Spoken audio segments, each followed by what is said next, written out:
Okay, this is the fundamental counting principle. This will be lesson 1. I think there's 5 lessons in total. So fundamental counting principle has to do with the way we perform tasks. So if there's A ways to perform one task and B ways to perform another, then there are A times B ways of performing both. The principle applies when these tasks are related to the word and. So we're talking about this and this. And when you see the word and, you're talking about multiplication. So let's look at an example. So Hannah plays for her school team. The school uniform has 3 different sweaters, colored sweaters, red, white, and black, and 3 different shorts. So what we want to do is we want to look at how many different variations of the soccer uniform can the coach choose for each game. So we can do this as a tree diagram. So we break it down as red, white, and blue. Red, white, and black. And then this red one, we can do red, white, and black for the shorts, red, white, and black for the shorts. So if you look at this total one, we can see all the different combinations. So the first part of this tree is red and red. So that's the top part here. And then red and white, and the second part, and then red and black right here. And it goes on all the way down to the bottom. So you can see there is 9 possibilities. Now you could also break it down into a table like this. So sweaters are across the top, red, white, and black, and shorts are down the side, red, white, and black, and you can see all the different combinations. Well, this works for smaller things like 3 sweaters and 3 shorts, but what happens when you get, let's say, 20 sweaters and 15 pairs of shorts, right? Creating a tree diagram or another table like this would take a lot of room. So what we can do is we can look at the fundamental counting principle. So event 1, there's 3 choices there, which are the sweaters, and here event 2, there's 3 choices there. So it's sweater and shorts. That's why we multiply. So 3 times 3, we get end up with our 9 possible outcomes. Okay. Go to the next page and we'll go to example 2 here. So now luggage lock only opens with a correct 3-digit code.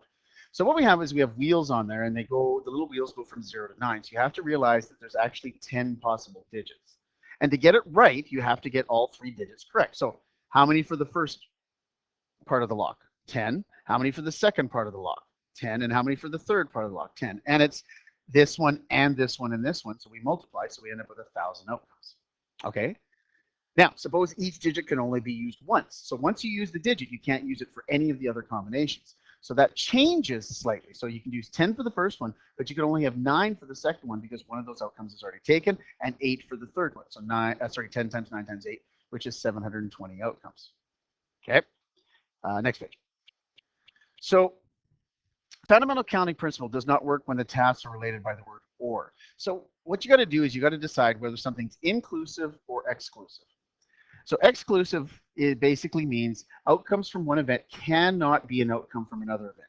So what we do is we use the stuff we learned before in Venn diagrams, and we say the probability A plus the probability of B, right? It's because it's an or. Inclusive means the outcome from one event can be an outcome of the other event. So the first part of this is the same, but then we have to subtract the overlap, the overlap, the part that's the same in both. So let's look at some examples. This makes more sense when you look at the examples. So from a standard deck of 52 playing cards, count the number of possibilities of drawing a single card and getting. First one is either a black face card, right, or an ace. The key there is the or. So black face cards, right, would be jacks, queens, and kings. How many of those are there? Right? Well, there's the clubs and the spades, so there's 6 different ones. And then how many aces are there? Well, there's 4 aces in the deck. So it's 6 plus 4, 10 outcomes. And if we did a little Venn diagram, you see that they're actually separate because there's no overlap. So A over here and B over here. So those are exclusive. Okay. Now, flip the next page and let's talk about example 2. We're going to talk about inclusive.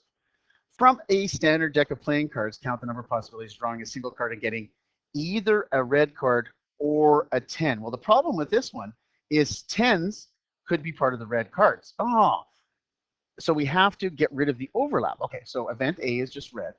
Event B is 10. So here we go. So how many red cards are in the deck? Well, all the diamonds and hearts together are 26. How many 10s are in the deck? There's 4 of them, but why do we have to subtract the overlap? Well, because there's a 10 of hearts and a 10 of diamonds, so we have to subtract those outcomes. So 26 plus 4 gives you 30, minus your 2 gives you your 28 outcomes. So here's what this looks like. So here's the A, which is the red, B, which is the 10, and we have to get rid of the overlap because those have been counted already. So we end up with 28 outcomes. Okay, so that's lesson 1 on the fundamental counting principle.